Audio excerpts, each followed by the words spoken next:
Welcome to CACOR Live. I'm here today to introduce Jake Brooks, who's had a lot to do with electrical transmission and production in Ontario. I met Jake back in the 70s. There was a community resource fair that I went to with representatives, a group from all across Ottawa, and I discovered that this other young man had organized the whole thing. And so I got to know him. We became friends. He was interested in the study of cultural evolution that we were doing. And we maintained contact until he headed off to other places with an independent power producing society of Ontario.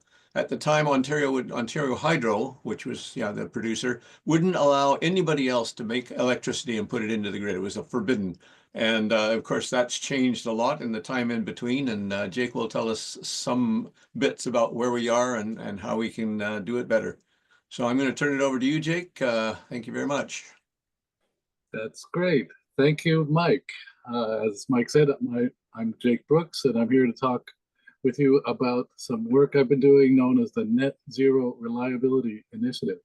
This is a multidisciplinary research and action project that was designed to help develop realistic options for decarbonizing the electric grid by focusing on power system reliability, recognizing that reliability is one of the most challenging aspects of grid decarbonization.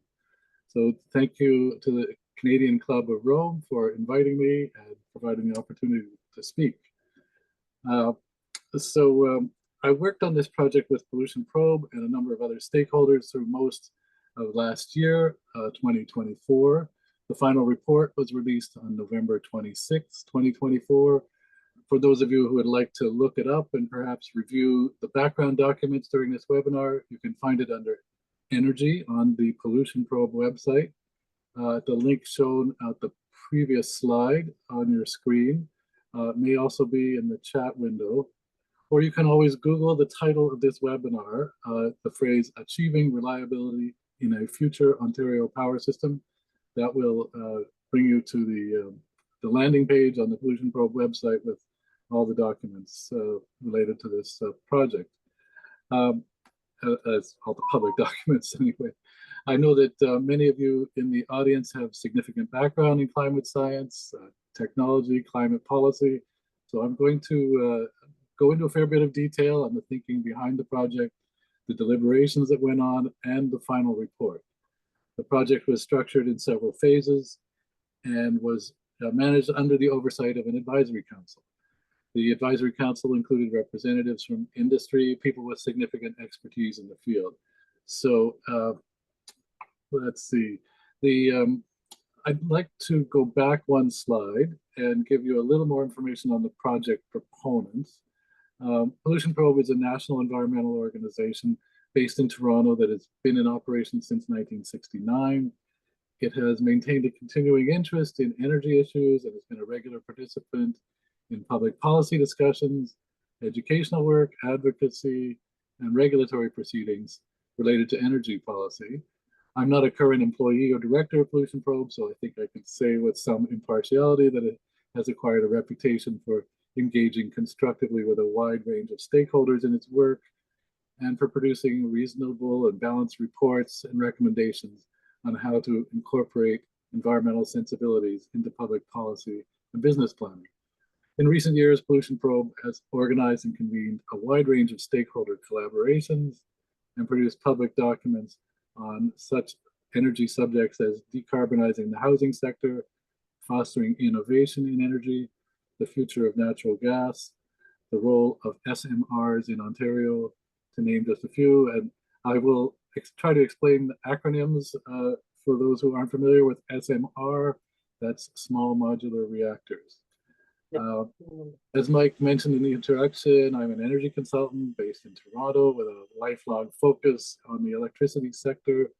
My primary professional work has been serving as the executive director of the Association of Power Producers of Ontario, which I did for more than 30 years, from 1990 to 2022.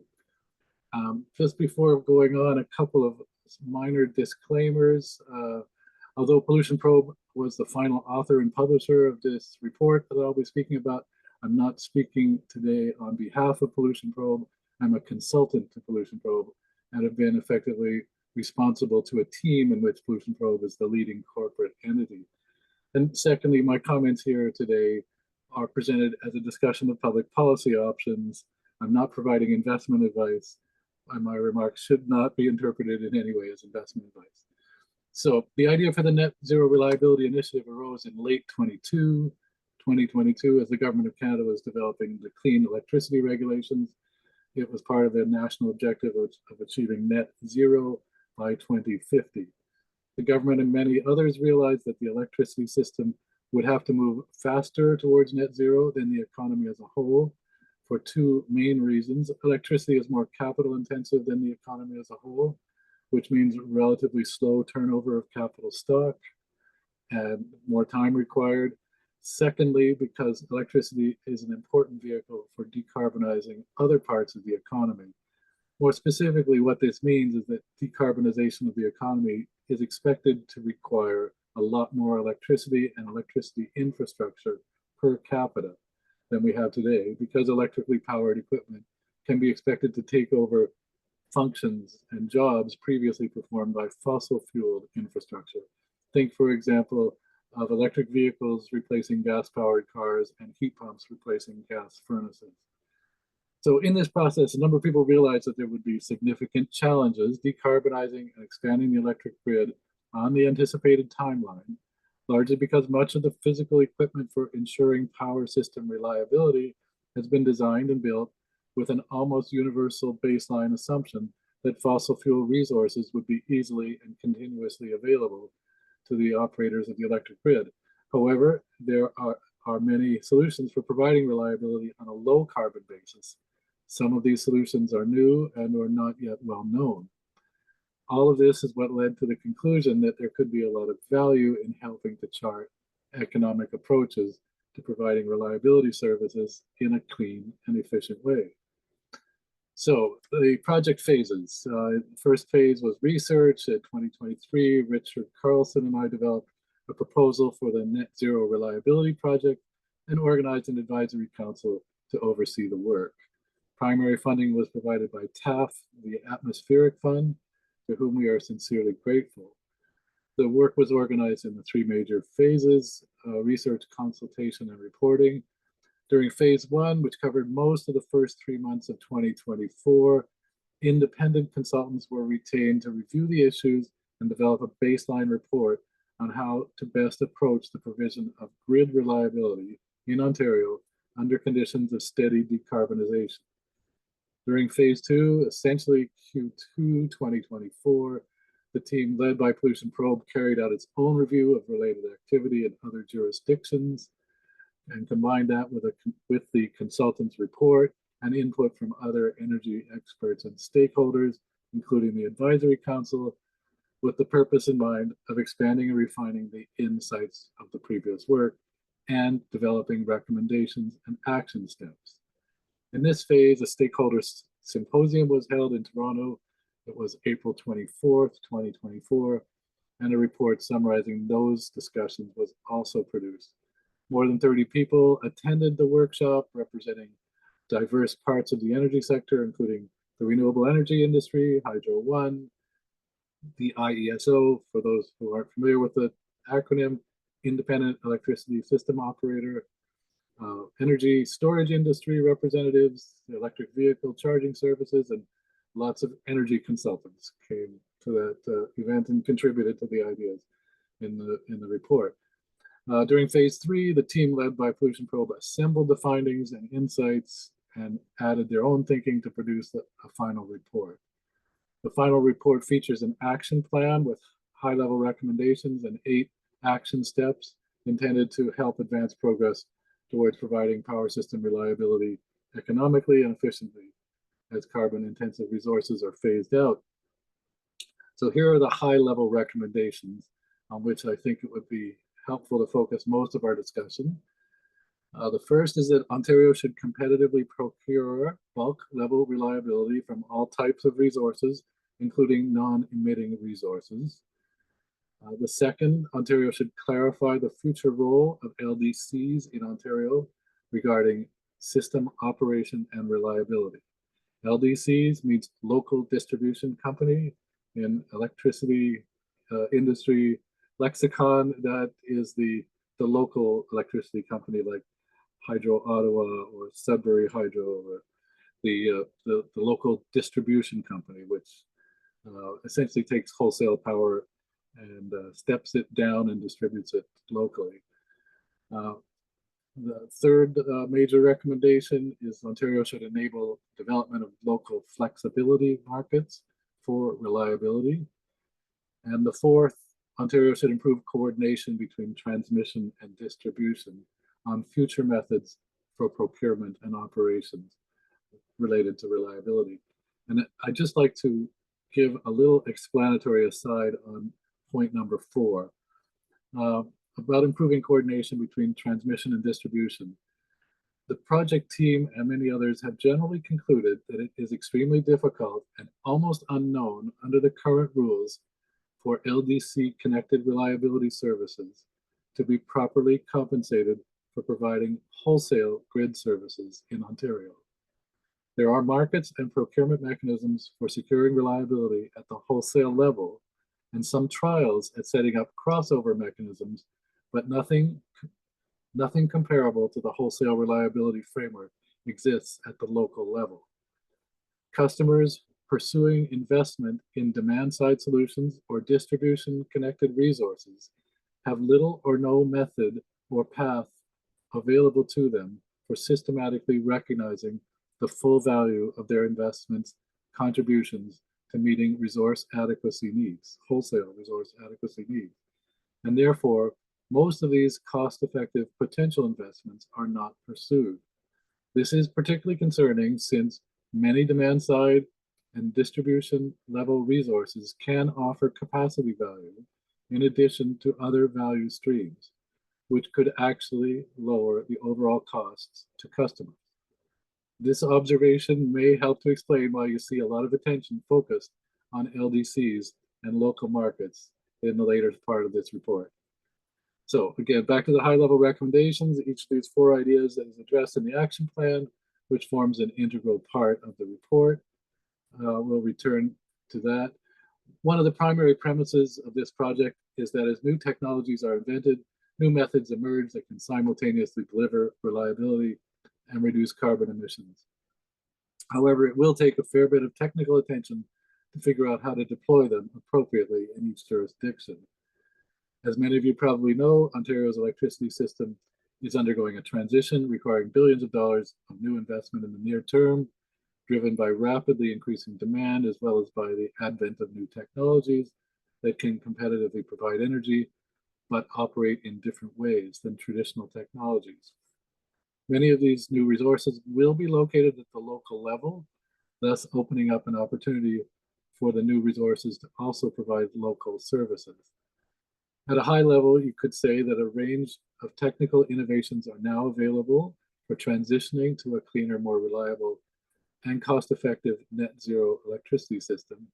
But implementing this transition in a sensible way will require a number of regulatory reforms, new business models, and technological innovation.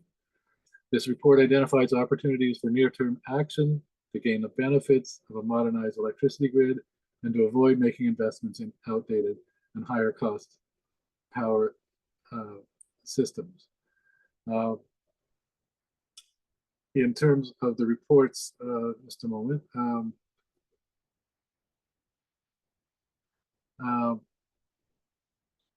The report's central conclusions. No, I'm in the wrong place. Pardon me for a second.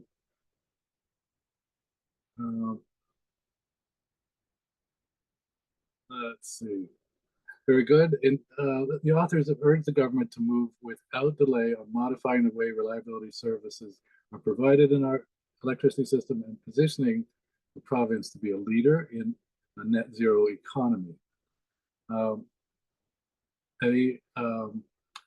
A key point made in the report's conclusion is, and I'm just going to read this here, to ensure that Ontarians benefit from the coming phase of grid evolution, the ways in which reliability services are planned, procured, deployed, operated, and remunerated will need to be updated to reflect ongoing changes in the electricity system. And here's a central comment that kind of captures the essence. In general, Market participants, stakeholders, and developers want to have transparency about reliability needs in the power system, opportunities to meet those needs, as well as fair compensation for the benefits they provide. This general statement came out of our stakeholder discussions and kind of encapsulates some of the central thinking here. In other words, the industry and the market is ready to provide reliability as long as there are mechanisms available to allow them to do that and compensate them properly for doing so. So now that you have an idea of where the project ended up, I think we'll need to provide some background on how we got there. If this sounds a bit like putting the conclusions before the researcher, right? But don't worry, we haven't got to the action plan. That comes later. So here's a quick background on principles of reliability that the newcomers might need to know about. At a high level, 3 points to bear in mind. Power system reliability is a very big deal in the electricity industry.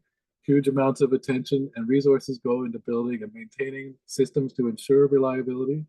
Much more effort goes into the critical incident kilowatt hours than the relatively easy kilowatt hours that are delivered when the system is not under stress.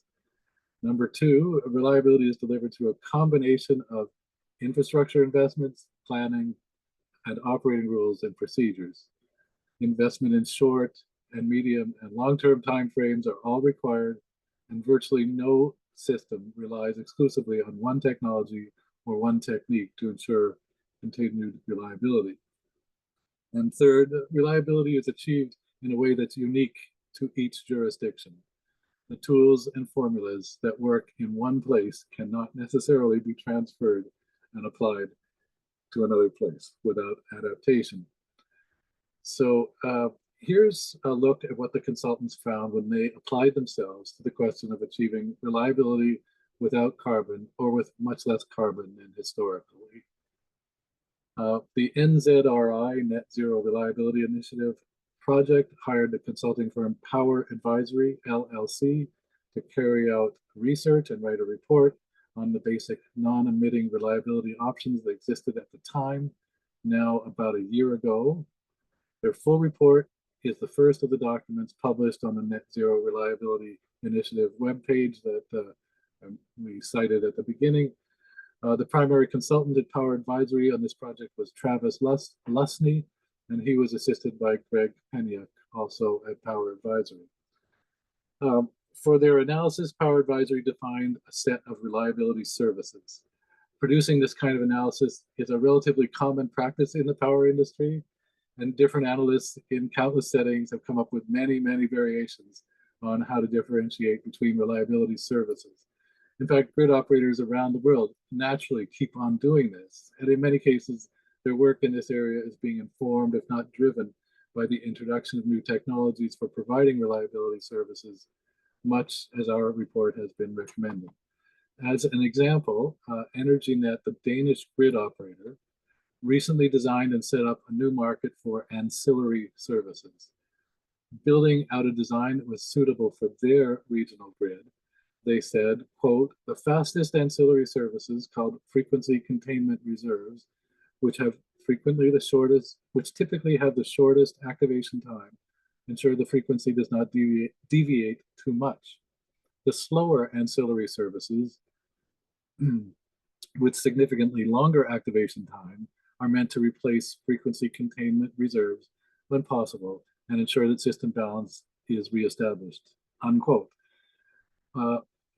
This is a little bit technical, but with this work, they effectively defined a new set of commercially sourceable reliability services suited to their grid. The successful go-live of the Danish National Manual Frequency Restoration Reserves Capacity Market took place on June 20th, 2023. So here you see an example of essentially rethinking the format in which reliability services are delivered and creating a market to source those services. These particular services wouldn't likely be directly transferable to Ontario, but they are an example of how innovative thinking at the grid operator level can lead to new reliability services being defined, and new markets being built to source the newly defined services. So on to the summary of capabilities in Ontario. This is taken directly from the Power Advisory Report. They carefully compared each of the major types of non-emitting resources against the types of reliability services required. The results of their analysis is full of interesting details, but their summary is shown in this slide. They carried out further research, identified barriers and solutions, and pointed to a number of emerging technical issues facing the Ontario power grid. These, along with a number of recommendations, can be read in their report online. However, I'll focus on a few of the most notable. Formalized flexibility and multi-day energy assurance concepts in planning and operational assessments to define the specific reliability services that cannot be met by intraday storage. I guess you can see how that relates to the previous comments about defining new reliability services or defining reliability services in new ways. Publish assessments of flexibility, ramping duration, and energy assurance needs in a future system with a high share of intermittent resources. This is more like a research effort that would assist the planning function at the IESO.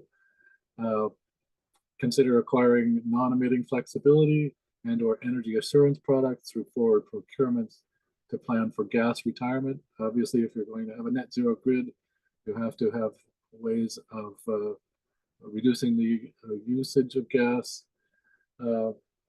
Acquire regulation services through open technology neutral mechanisms. Bear in mind the term regulation services is clearly defined in the electricity industry as a reliability term, a technical term. Continue developing improved participation models for storage and hybrid resources. They're talking about the ways in which storage and hybrid resources participate in the wholesale market in Ontario. Enable distributed resources to provide all the reliability services they can demonstrate that they are technically capable of providing. And define rules for value stacking and coordinating when a resource provides services to both the IESO and a distributor. Now, we're not going to be able to go into all of these points here, but be assured I will come back to value stacking. And all of these are relevant to IESO planning and consistent with what ultimately ended up in the Pollution Probe report. Power Advisory specifically noted in a kind of disclaimer that its recommendations related to the bulk wholesale system, and they did not address opportunities to improve reliability using distribution-connected resources. As is so often the case, it was complex and challenging to consider transmission and distribution issues at the same time, and doing so was, in this case, left for a later stage. In other words, Power Advisory focused on wholesale level resources. To be clear, transmission and distribution are fully coordinated for operational purposes in Ontario and in other grid operators, but in terms of economics and planning, they are sometimes like two solitudes with relatively little systematic methodology in place to coordinate or reconcile their investment planning. In this context, it's no wonder that Power Advisory released its own report, and two energy organizations quickly released statements based on that report last month, that's December 2024, highlighting the value and untapped potential of distributed energy resources. You can find that report online by Googling its title, quote, "From Small to Mighty, Unlocking DERs to Meet Ontario's Energy Needs." I won't go into that, but it's worth noting that the same consultants essentially produced a separate report on DER, distributed energy resources, from small to mighty. Pollution Probe addressed this issue and the anticipated value proposition with this overview statement in its final report. Quote, "In addition to the current transmission-connected non-emitting assets such as water power that provide reliability, a combination of renewable energy, energy storage, and demand management on both the transmission and distribution systems can deliver reliability services. These new methods for achieving reliability have the benefit of providing additional value on local distribution systems, such as deferring capital expenditures and addressing local reliability issues. As demonstrated in the UK, Australia, and other countries, increasing flexibility at the consumer level through renewable energy, energy storage, and enhanced demand management, particularly with EVs, can provide great value to the system, lowering costs for all while reducing GHG emissions, unquote. Adding to this, I would reiterate my earlier comment that there are relatively few methods for recognizing the full value to the wholesale grid of reliability services provided at the local level in Ontario. So moving now from the consultant's report to the final report produced by Pollution Probe, here are a set of slides itemizing action steps proposed in the final report. I won't go through them individually at this point, as you can read them in the report. There is both an abbreviated table of actions in the body of the report and a full table of action steps in the appendix to the report. This is what you see here is from the abbreviated table in the body of the report. We're going to page through these slides pretty quickly in order to focus on 2 or 3 of them more specifically in later slides, but we can always come back to these slides and you can read them anytime in the published report. So on action step 1, I'd like to highlight this in particular: define and catalog bulk level reliability services needed in Ontario. This step is key and it underlies much of the rest of the recommendations and steps. In order to procure reliability, you need to have contracts, and the contracts will need to specify what is being bought and paid for. This puts a certain onus on the IESO to define the specific types of products or services it anticipates needing, the amounts, the required response times, and other technical characteristics in each case. Action step 2 is about developing and applying metrics on reliability that can be used systematically throughout the marketplace. As in other fields, if you can measure it, you have a chance of being able to manage it. Metrics are going to be essential in planning, operating, and improving on these reliability functions. Action step 4 is about transparent procurement. It involves both short-term and long-term components. As you probably know, procurement is a key element of the market in Ontario at the moment. I'm going to draw some distinctions between Ontario and other jurisdictions in this respect in a few minutes. But in Ontario, it's very important to establish your methodology for procurement. In the short term, designing existing procurement contracts and those for upcoming RFPs to reflect and consider the capability of delivering reliability services as part of the assessment criteria for resources participating in the RFPs, and medium to long-term reliability services auctions. This is a mechanism that's not unlike other forms of procurement, but is specifically designed to attract reliability. We're going to come back to that in some more detail. Now, in terms of value stacking, reliability markets. This is important to develop in a way that will be technology neutral. And I'll come back to this at a later point on RSAs stands for Reliability Service Auctions. On to value stacking, which I think is a more widely recognized term. It's in fact a pretty hot topic in the power industry these days. Value stacking refers to the possibility that a single resource can provide value simultaneously in more than one way and to different parts of the system. For example, a well-positioned and well-engineered battery storage system located right next to a group of customers with highly volatile demand requirements could at the same time provide both energy and capacity services to the nearby customers and to the grid. But it's not straightforward to answer the question whether the battery owner should be paid for both services, and if so, when and how much. That's why you need a framework for value stacking that sets out principles and practices. Going further with this example, as part of a cluster of similar batteries, this same installation could provide reliability services to the distributor, the LDC, allowing it to defer, reduce, or avoid a certain amount of investment in its own upstream transformers. The same cluster of resources as a whole could reduce variability on the wholesale system, allowing planners to defer or reduce certain relatively large investments on the wholesale system. These are all questions that really cry out for a systematic method of operationalizing and quantifying. So when should a resource be paid for these upstream benefits and under what terms? That's why it's important to establish a framework for value stacking. As the report stated, workable rules need to be developed to govern remuneration for value stacking in circumstances when a distribution connected asset is able to economically provide energy and reliability services. And let me just say, there are many, many others who have been talking about this in the sector for years. It's not a new idea. So then on to the recommendation on reliability service auctions.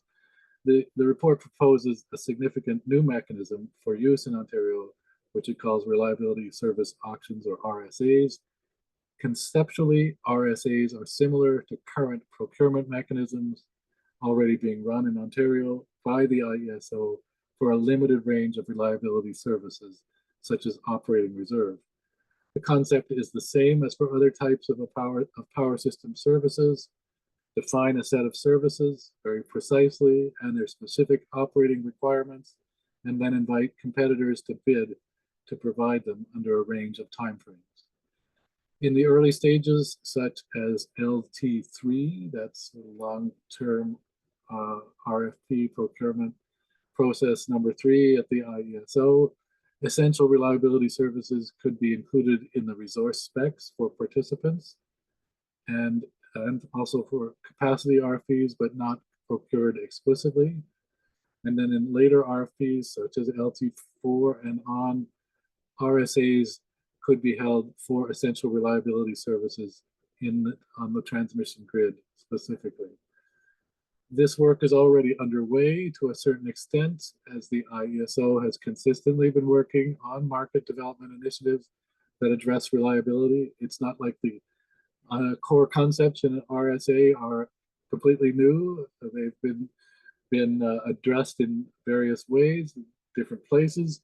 We are essentially recommending an additional focus and prioritization on this kind of procurement with specific mandates and timelines. The longer term, transmission level RSAs can be coordinated with local distribution level RSAs. So that's one of the major conclusions. At a more general level, I'd like to say that the system transition that we advocate will create a wide range of new opportunities and benefits. For example, distribution connected systems could allow capital expenditures to be deferred on relatively expensive upstream investments while enhancing local reliability using distributed energy resources and non-wire solutions. I'd like to comment, this is a little bit of an aside here on context. Running through all of this reasoning, there is an ongoing long-term debate about the extent to which publicly authorized mechanisms designed to ensure resource adequacy should rely on market-based forms of procurement as compared to using centrally administered forms of procurement. There's a distinction here between market-based procurement and centrally administered forms of procurement. For example, in Alberta, the solutions would be quite different because in Alberta, market-based mechanisms have been sufficient to incentivize investment in new capacity, even in carbon-free capacity.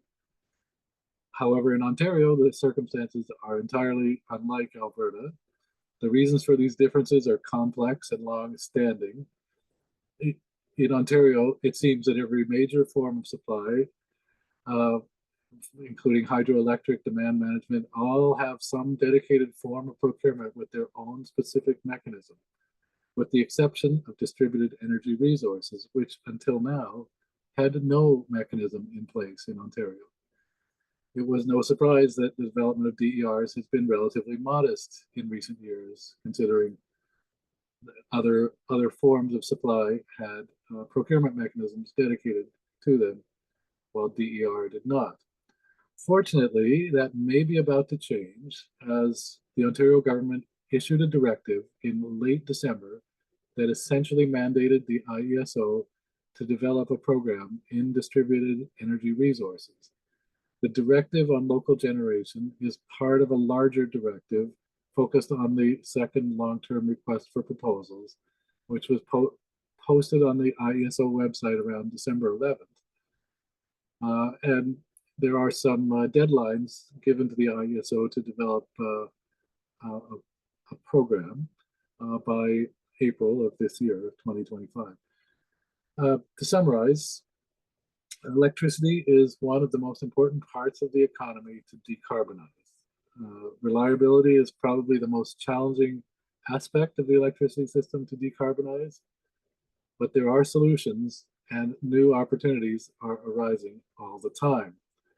Prospects look good for efforts to recognize more systematically the value of securing reliability from a wider range of resources and to encourage market participants and regulators to develop frameworks in which those who provide reliability and those who bring forward new ways of delivering reliability are properly rewarded. That's the basic contents of the presentation. I'd like to thank the Atmospheric Fund, formerly known as the Toronto Atmospheric Fund, for its support of the project, as well as the IESO, Electra, the Canadian Renewable Energy Association, and all the other stakeholders who contributed to the project. And thank you to you as well for taking the time to listen to the presentation. I'd be happy to take a few questions. Well, thank you, Jake. That's very interesting, and there's a lot of detail that can yet be brought forth. So we've got a couple of questions here, and I get the first one. Just to what extent has the government or Hydro responded to your report or your report with Pollution Probe? Just before you go, John Meyer, you're on deck. Yeah, a fair question. I mean, the IESO was involved in the project. They participated in the advisory group and is supportive of the discussion on the topic with the sector, but they did not endorse and their participation doesn't imply support of the specific recommendations in the report. The report was also shared with the ministry and others in the Ontario government, but I wouldn't put any words in anyone else's mouth about their endorsement of it or support of it. I think it's generally seen as a contribution to the discussion, helpful at building a collective understanding. It's going to take some time to work these ideas through the various parts of the system. It's a complex system. And we're approaching it from several angles at once.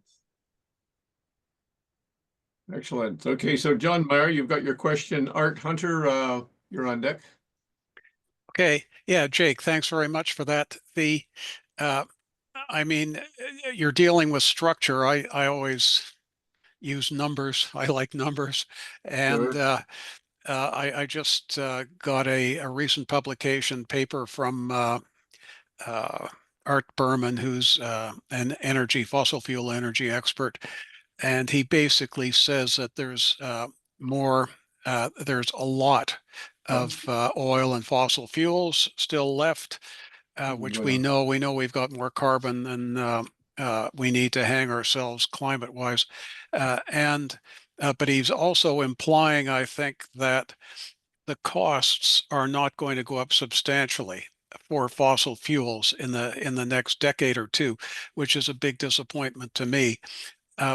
And so to me, electricity is, we want to get to the point where we're using virtually no fossil fuels and we're producing everything. Everything we use is consume energy-wise is electric. That would give us a budget in Canada of about 150 kilowatt hours per person per day, assuming repatriation of manufacturing. Uh, in looking at this, the people you talked to, do they have any date, sort of time frame when electricity, clean energy would take over from fossil fuels, almost completely replace fossil fuels?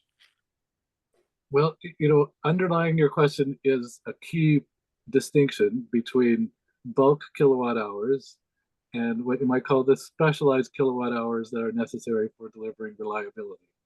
I think you're quite right in seeing that the cost of bulk kilowatt hours from energy efficiency and renewables and other forms of grid management can be seen to be coming down to the point where they are grid competitive in many parts of the world already. But the answer is a little different when you ask about those kilowatt hours needed for reliability purposes. It's harder to compare costs on reliability related services on a general level. Yeah. The reliability issues are very different at different times of day, different times of year, different regions, and so forth. The general trend is renewables and clean electricity are getting cheaper, both for the bulk kilowatt hours and for those hours used for providing reliability services. But it's not easy to make a direct comparison about those reliability related services because they are very specialized and usually quite short-lived. They have a significant effect on the overall cost that consumers pay for electricity, but they're more related to capital costs of infrastructure than they are to the usage that consumers, the number of kilowatt hours that a consumer uses per day. Yeah. If you're in a very remote part of the grid, it may cost you a lot more to have 250 kilowatt hours a day than someone who's in the middle of an urban area. So I wouldn't say that the cost comparisons were dealt with in this research, but getting the cost of reliability services down was central to this, and it's clear they are coming down for the low carbon and zero carbon forms of reliability services. Battery electricity storage is an example of that. That's getting less expensive. It's essentially without carbon, and it does contribute to reliability in many ways. Yeah, certainly production generation of electricity is getting cheaper, but the storage, as you say, is an immense factor in this country, particularly the further north you go. So, okay, thanks very much. Okay, sure. Hope that helps. Okay, your question on deck is John Kirkwood. Okay. I look at the use of renewables and just reflecting much of what you've said, but I'd like to think of a win-win-win-win situation. That's 4 wins, because the people who are winning here are, of course, those people who are supplying renewables, because they're getting paid in some way. And then the grid managers, of course, are winning because they're delaying, build of new nuclear plants and transmission towers and what have you. Third winner is, of course, is all the customers because they're seeing a slower rate of their electricity costs going up, and hopefully they'll stay steady for some time or even decrease, but they win. And of course, the fourth winner is the world because of lower greenhouse gases that are emitted. Anyway, my question, I listened to everything you've said, and you focus very strongly on reliability, and I can't argue with that, but I didn't hear the term resilience mentioned at all. Are you trying to fold some meaning of resilience into reliability? That's an interesting question. It could be framed as an example of one of the kinds of services that might be defined as worthy of procurement in future procurement processes. Resilience is not necessarily a precisely defined term. It may be a characteristic that you shoot for at a planning level when you're trying to plan the electric grid development, but it's probably composed of several other more precisely defined reliability services. Resilience, could be, what do you call it, parsed into some smaller terms that are then definable as a service to be procured. Think of resilience being subdivided, as people in the reliability business often do, subdivided into time frames. There could be day-long resilience, hourly resilience, minute-by-minute resilience. Think about how different resources might be deployed for different kinds of resilience on different time frames, and perhaps at different levels in the grid. There are types of resilience that might work very well at a customer level, and other types of resilience you might want to encourage be developed by the distributor at the distribution level. And with other types you'd want at the wholesale bulk grid level.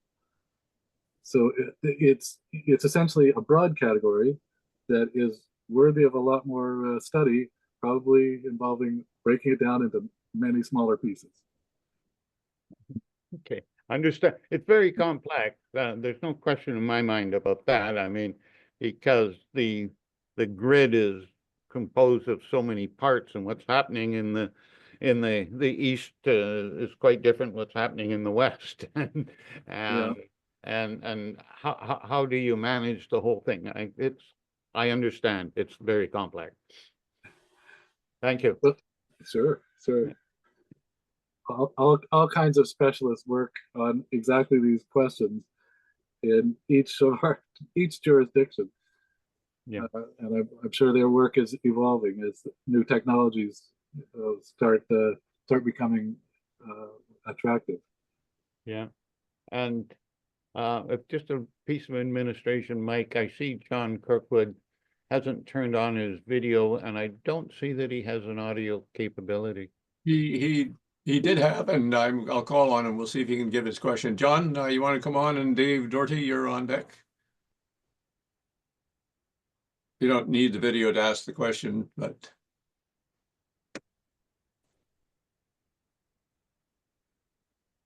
you're going to be able to join us there, John? If not, we'll go on to Dave and we can come back to you. Yeah. Okay, Dave and Mary Hagan, you're coming, so. Okay. Dave. Mike. So the question is this: what, if any, plans are there to include geothermal power generation in Ontario's energy supply, and how could it contribute to grid stability? Yeah, I mean, that's a fair question for the planners at the IESO. And also the procurement policy people at the ministry. There isn't a huge geothermal resource in Ontario compared to some other parts of Canada. There is some existing geothermal power generation in I think it's in Saskatchewan and British Columbia. Some other countries have developed geothermal quite a bit further, and yes, it's remarkable for its reliability. Geothermal, we're talking here about heat from the core of the earth that comes close to the surface in certain places, not the other type of geothermal that is sometimes marketed for as a form of local household heating. That's a different type of geothermal. So two different meanings of the same term.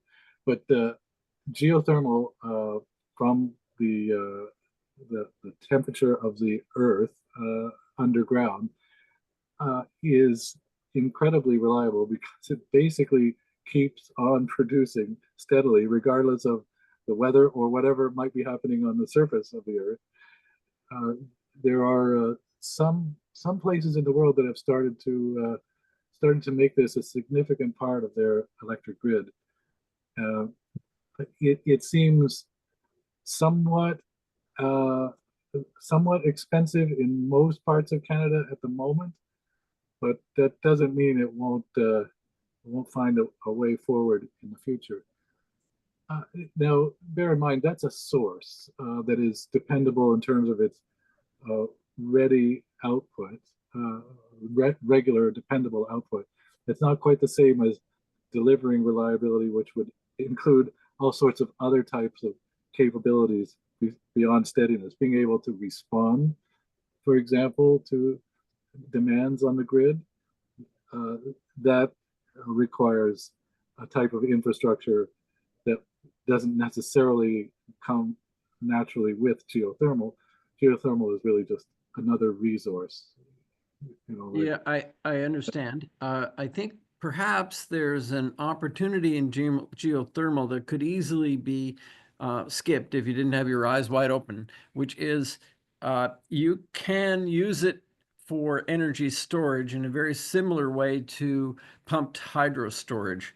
You can put heat under the ground and you can come back and get it later.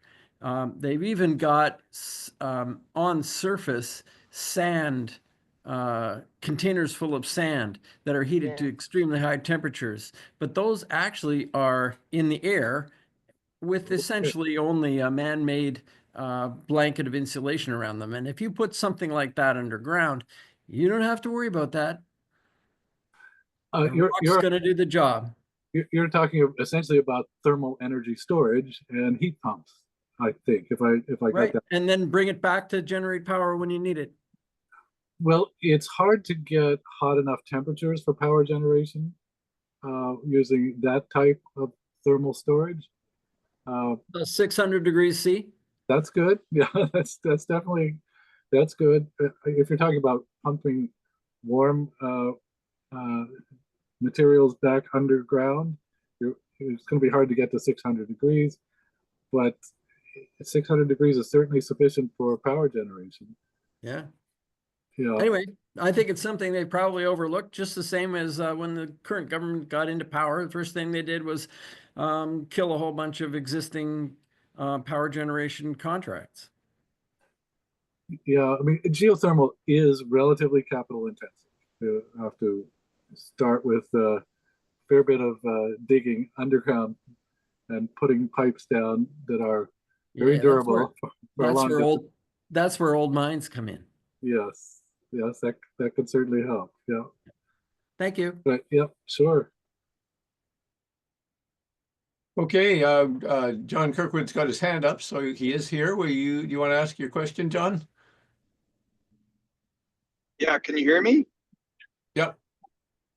Okay, sorry if you're trying to reach me earlier. I'm in transit and I couldn't get the audio to work on my car and everything, but it's working again now. Jake, thanks for this presentation. John Kirkwood, I'm the president of OREC, Ottawa Renewable Energy Cooperative. And we have over 30 projects, primarily in the Ottawa region, but across Ontario, DERs. We've been around since 2010. Many on this call know about us. My question is, besides our solar installations and our couple of wind turbines, we have a pilot project for a community scale BESS. So think 5 to 10 megawatt hours, effectively like 1 or 2 mega packs. And Art, who's on this call, was actually the originator of this idea. And Art, we haven't been on our call recently, but it's still in progress. We've applied to the OEB's Innovation Sandbox. We had applied to the ISO's innovation plan, and they said, we're not doing any this year. The OEB has been very keen. We've had like 3 or 4 calls with them. We've even had calls at the ministry level with Sam Colalilo's team, who's the director of DERs for Ontario. So we're getting a lot of attention. And every time we explain what we want to do, community scale DER BESS, it's not to help a client like, you know, Nokia or IKEA. It's going to go into the local grid to help for resiliency on the community. So again, we explain this to people and they go, great idea. We need it. We want to reduce peak demand. We want to increase. He basically says, good luck. Instead of going, great, here's how I'm going to help you.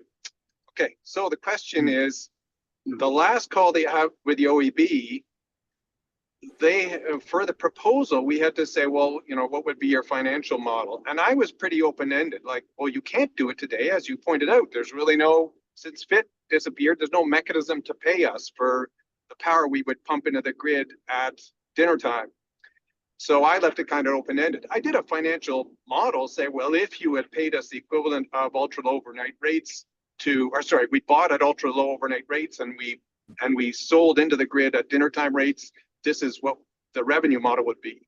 But the OEB came back and said, but you haven't explained, you know, how you will get this money, under what program, and who's going to pay it.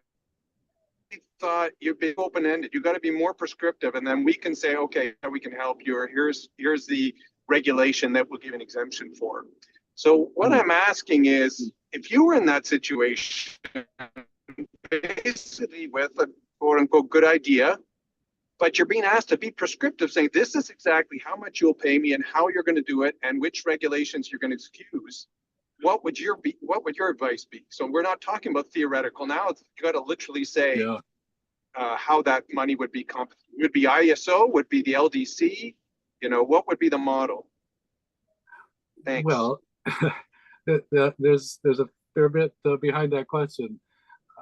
I would go back to the value stacking concept. Yeah, we can take it offline if you need me. Yeah, you know, before offering the OEB or others specific language on exactly how the regulations need to be adapted, or which rules should be restructured in exactly what way, you need some principles on remuneration and recognition of the upstream value of these resources. You're talking, just for those who might not have understood, BESS means Battery Energy Storage System, BESS, and you're talking about recognizing the value to at least 3 levels of these resources: the value to the customer, the value to the distributor, and the value to the wholesale grid.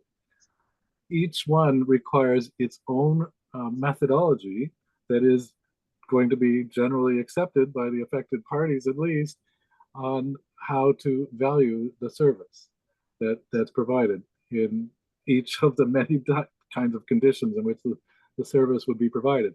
Obviously, that those services have much greater value under the times of peak demand, and that peak demand is not the same for the customer, the distributor, and the wholesale grid. So if your system can be attuned using software to make sure that it's always providing the required service when the distributor is having its peak demand, or what's sometimes called coincident peak, then you've got a basis for a much higher value proposition. And this is the kind of thing that should be worked into the value stacking framework, not just in Ontario, but in Ontario, starting in Ontario as an example, you would want to establish a method by which each distributor is able to be comfortable that using this service at the agreed upon rate would actually reduce its overall capital and operating costs. And that requires a fair bit of technical work, work that is appropriate to be done in the near term, because once you've actually got a reasonably credible model in that, you will be saving money for the consumers and all users of that particular grid system. In other words, by reducing capital costs and operating costs. It's complicated, and there is not yet a fully defined example of something like that that can be directly applied in Ontario. But it's the kind of thing that can save large amounts of money. It's definitely worth a closer look. So yeah, you're going in the same direction as a lot of the recommendations in the Power Advisory Report and in the Pollution Probe report. yeah, and sorry, but just to add to that, because you bring up a good point. So again, everybody agrees with this in principle. It's not a matter of saying, would this be a good idea, or would it help, or would it be economical? In theory, everybody agrees. So now they're looking for actuals. And in our brainstorming, we've kind of come up with two ideas. To your point about, what would it be, like, do the economics of what the benefit would be to each one of them. That's the way I had originally thought of it, going, let me calculate.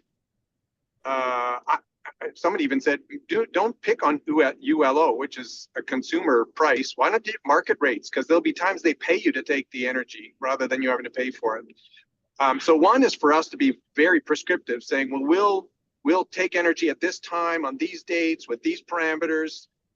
The other way somebody said is, why don't you just treat it as a dumb device? Because the ISO said the problem with that project, John, is if we had thousands of those across the province, that's a big risk for us, because people would be pulling energy at unpredictable times.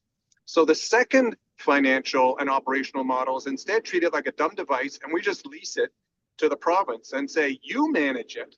You control when at an optimum time it helps the grid. You're just paying us a fixed fee per month.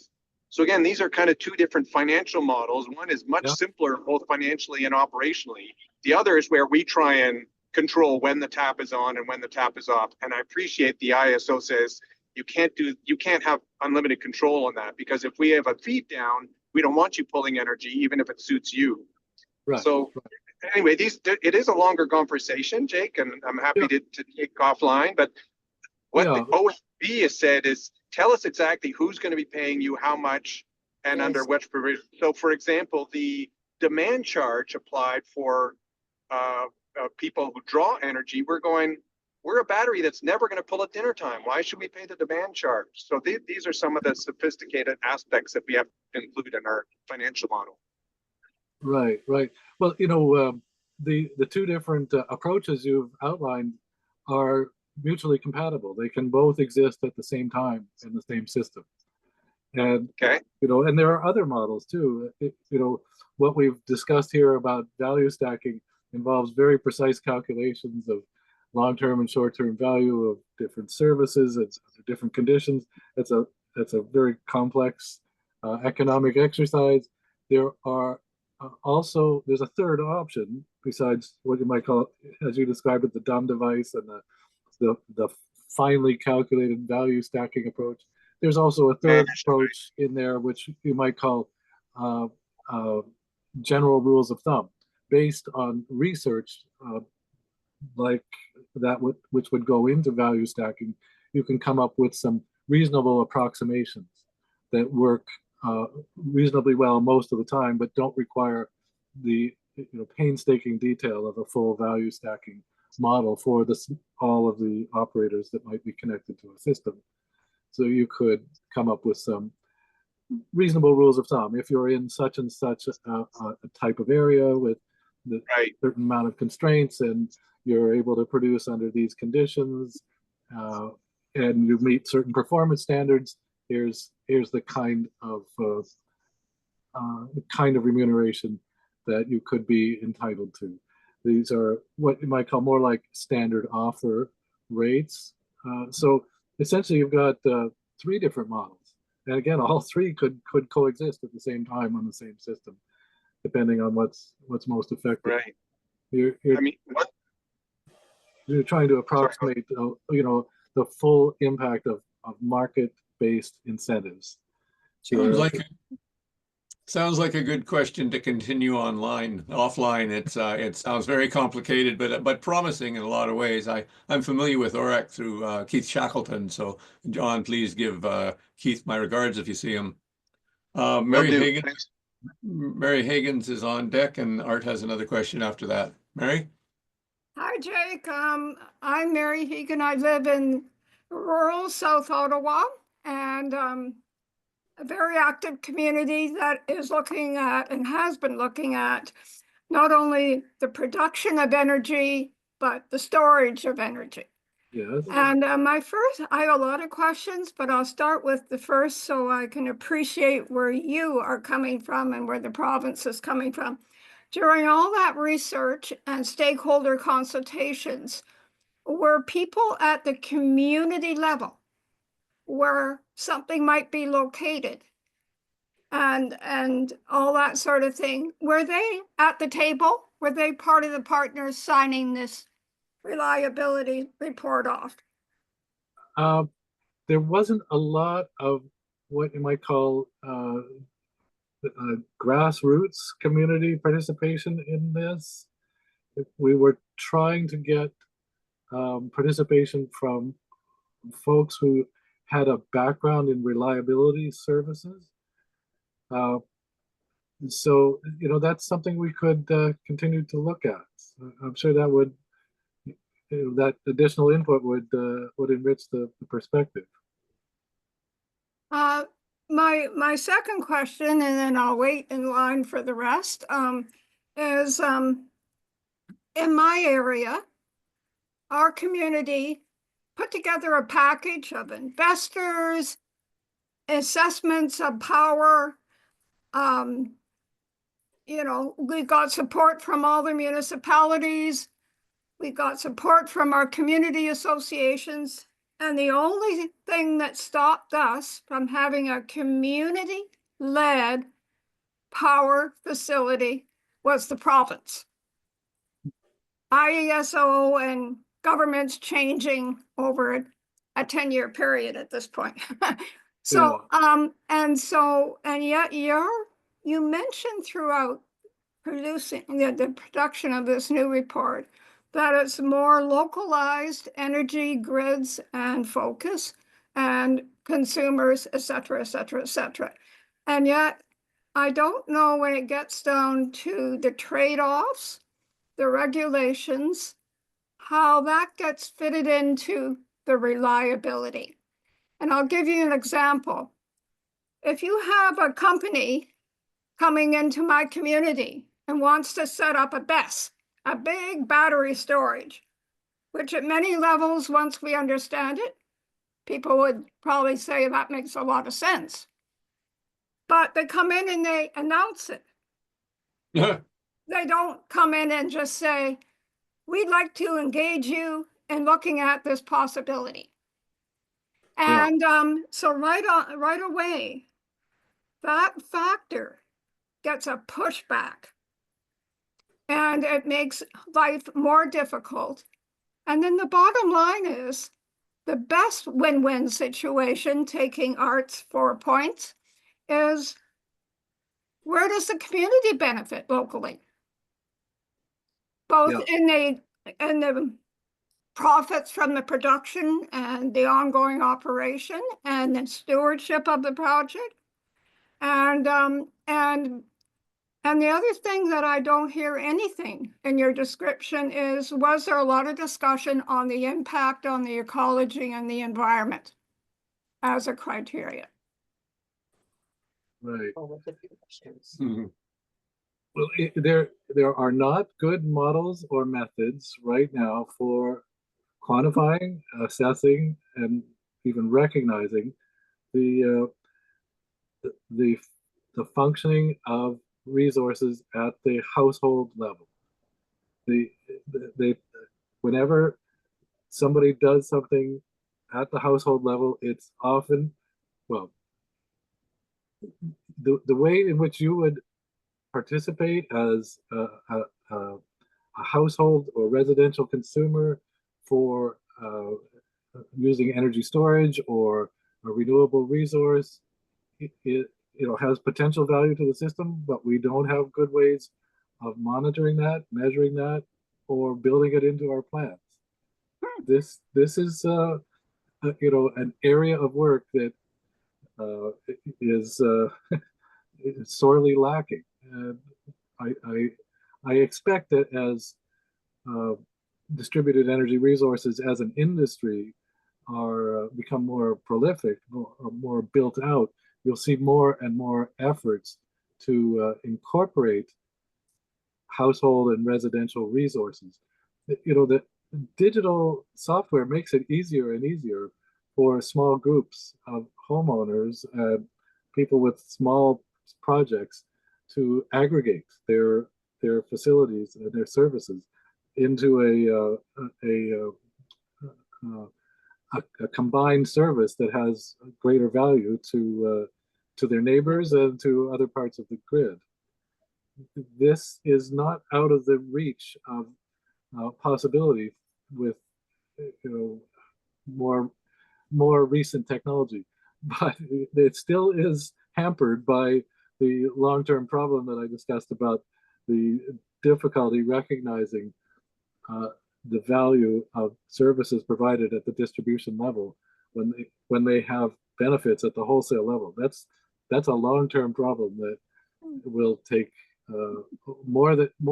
even more effort to resolve.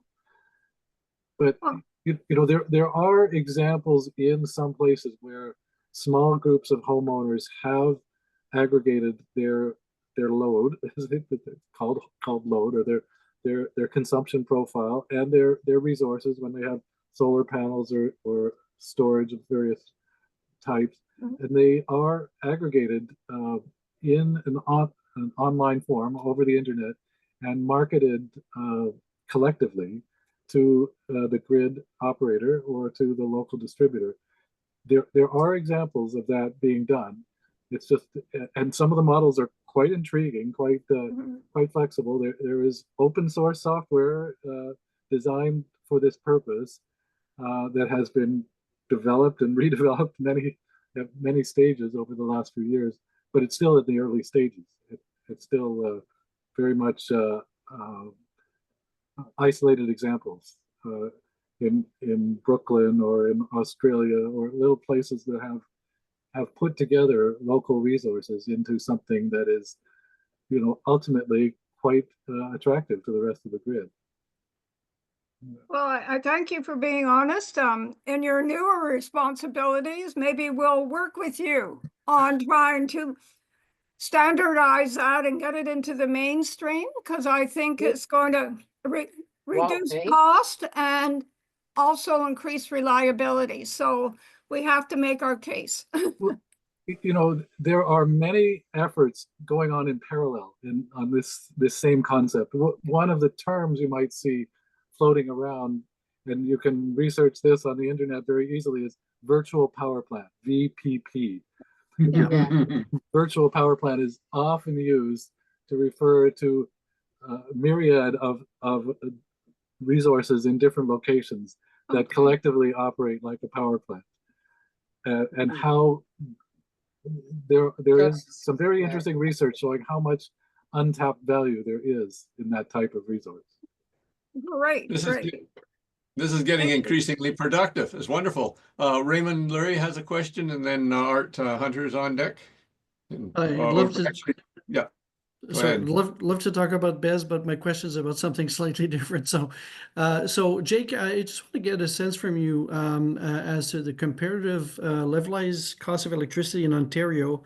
And this comes back to some of the stuff that Mary was saying for things like solar, wind, and nuclear both, with existing nuclear and with new nuclear, because I'm concerned that the current government's policy is investing humongous sums of money in nuclear, which is very difficult to see how we'll get affordable electricity out of those investments.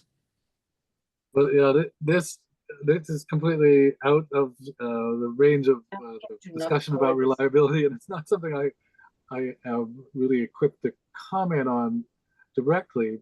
But the principle here is that the market should be able to weed out those sources that are above the reasonable price for, at least for bulk electricity. It's a lot more complicated using market mechanisms for reliability, but the some of the services that the reliability people at the ISO require are purchased on the market basis. Operating reserve being one of the examples of that.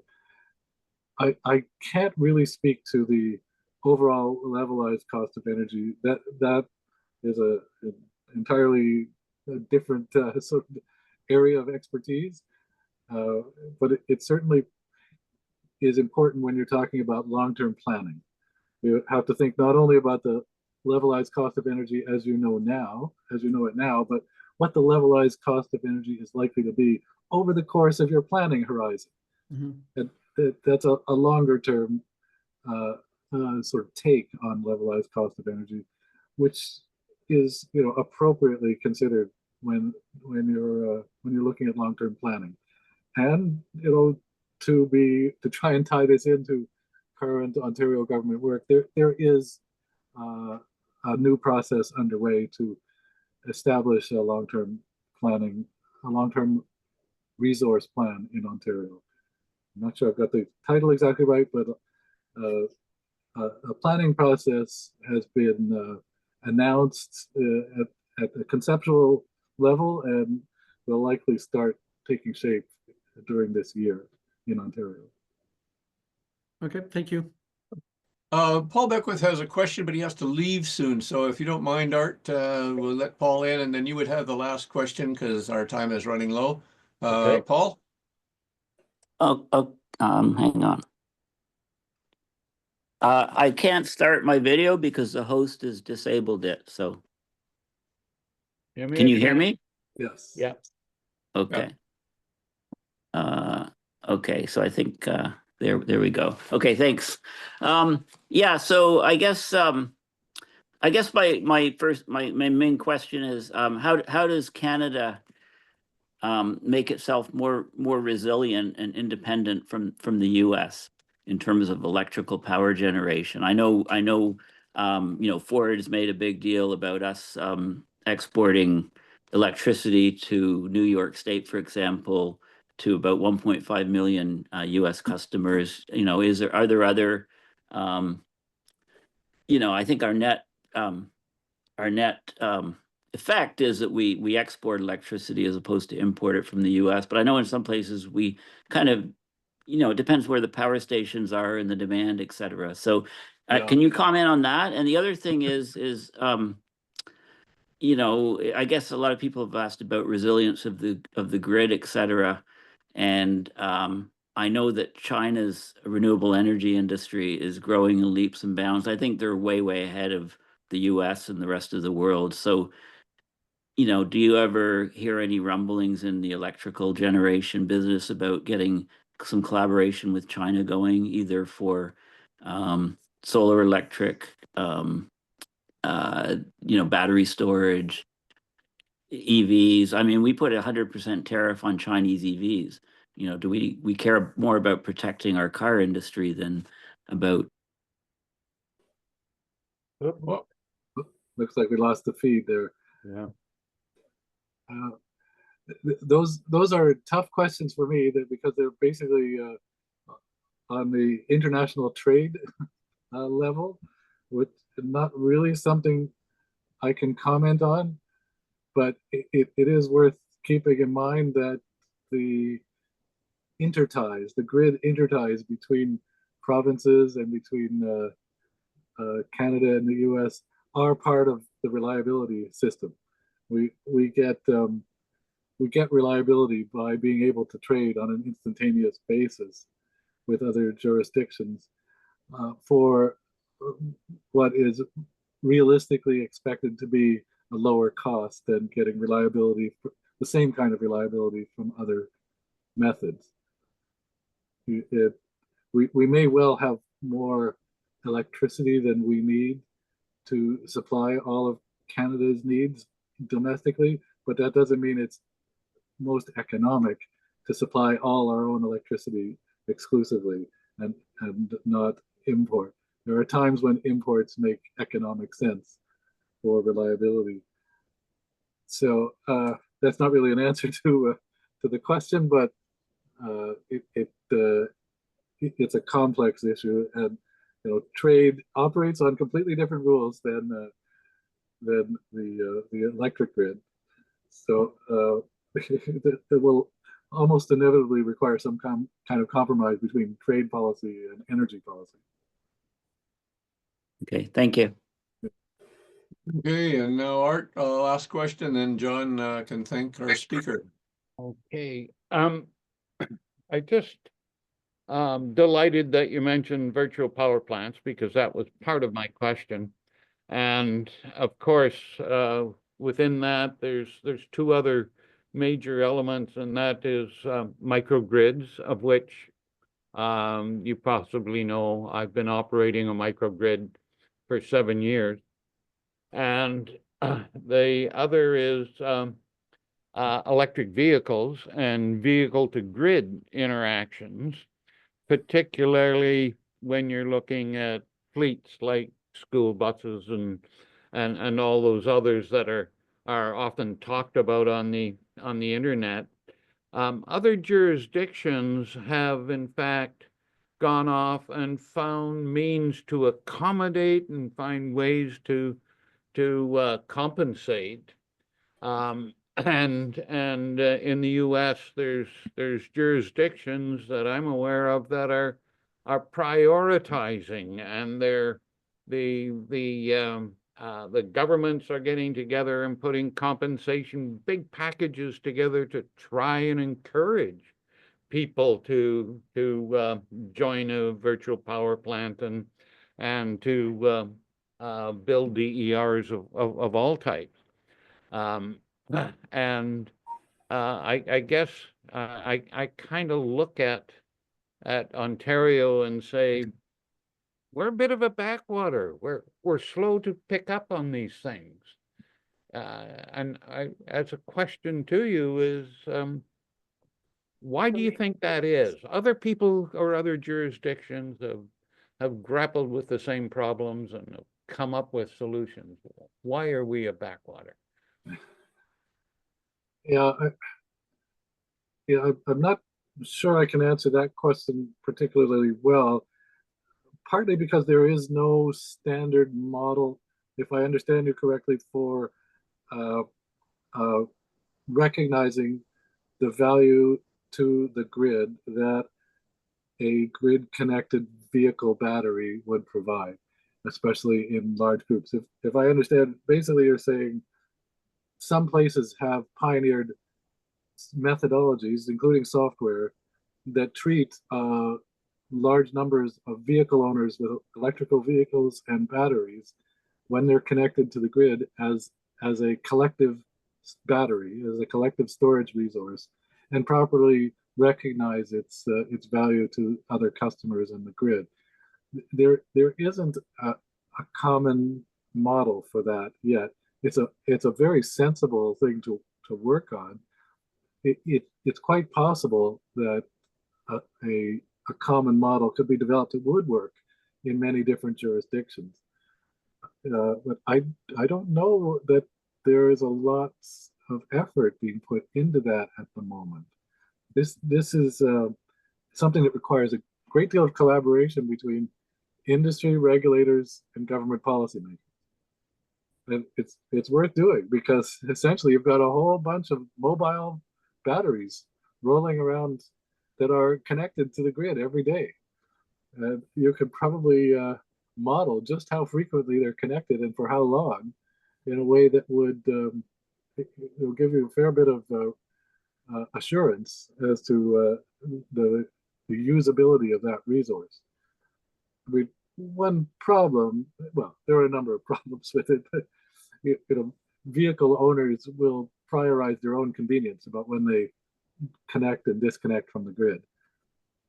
Even if you can show them that there's a premium price on plugging their vehicle into the grid and making the battery capacity available to others, if they need to go somewhere in their vehicle, they're going to ignore that premium price and drive off unconnected to the grid. The battery has a primary use. So how frequently you can depend on any one user is going to be an issue to be contended with, both statistically and practically, in terms of the contractual arrangements. I mean, at nighttime, sure, most people's batteries are going to be plugged in and connected to the grid, but that's not when they're of the most value. So there's a whole ecosystem that needs to be developed around this, that would both encourage people to use their batteries in a way that benefits the grid, as well as vehicle manufacturers designing their vehicle batteries and their battery systems so that they can have optimal value for others besides the user of the vehicle. So yeah, that's what I mean by the ecosystem. Even the vehicle manufacturers need to be involved. So that's a complicated process because so many different players are involved. But ultimately, it does seem like a natural to figure out ways to use all those batteries that are probably idle most of the time as a collective resource, and paying people to do it, giving them incentives to connect themselves to the grid. Okay, thank you. Well, we're practically out of time. Dave had a comment, which is if the U.S. is going to put tariffs on us, maybe we can take our tariff off the Chinese cars and get a nice cheap electric vehicles into Canada. So call on John Legg. You're going to thank Jake for his presentation, and thank you, Jake. I'm appreciating all this, and on to you, John. Yes. Thank you, Mike. And Jake, your expose was a success because you managed, I think, at least in my case, to raise a level of interest in an area where communication is the most important area, it seems to me, when you're talking about electricity. How do you, well, we've learned a lot, as I know I have, from Art Hunter, and he is, in a way, an open door into many aspects of electrical use, and how you profit from the knowledge we have, but how to express things such as reliability. And then you get into what was it? The bulk, the auction of reliability. Somehow you put these words together, and the concepts are mind-blowing, to the point that even though I actually have an engineering degree, it's far from electrical. It's civil, and I try to be civil. In my, I actually worked in diplomacy, and I mentioned Trump earlier on, and of course he was brought up also. And when politics came in just a few moments ago, and our dear Premier was standing up for most of Canada. Anyway, I do have a question later on, after I thank you very, very much for opening more doors into this complex and yet very, very, I shouldn't say yet, point is an extremely important area of our civilization. We're leaps and bounds, we're getting ahead, and we're making use in terms of sustainability and keeping emissions down. And if you can be efficient and human at the same time as doing good for our planet and the future, then fantastic. And I think you are a very good person to continue this big area of communication and to try to keep these doors open as to what more we can do using and interacting with the whole electrical world. Please keep up this excellent work you've been doing, and thank you very, very much for your presentation to us today. And I see that this is probably Art Hunter in his organizational aspects. The video now on the screen is to get out there and get more people involved in CACOR. And those people who are already in CACOR, please take advantage of the good technology now to pay your subscriptions. So anyway, thank you again, Jake, and good fortune in the future to this good work you're doing. I appreciate that. Thank you.